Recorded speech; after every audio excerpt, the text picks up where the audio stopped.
कितनी है? 200 है। कितनी पार्किंग फीस है? 200 रुपये में 200 रुपए पार्किंग फीस? ये मरीक है या फिर ये क्या है? मुझे प्लेस पे इतनी चाहिए। किसने दी है? पर्ची दिखाए मुझे, कहाँ लिखा है 200 रुपए? लिखा नहीं हुआ, खुद लिख के भेजते, खुद लिख के भेजते।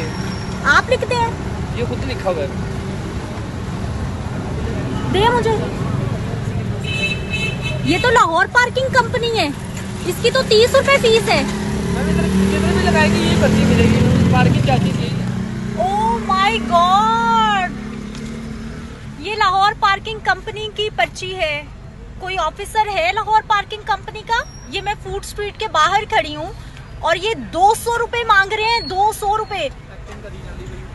हाँ जी, क्या कह रहे हैं? कुछ नहीं, आप करें बात जो भी करनी है आप। मैं तो कर रही हूँ। करें ना।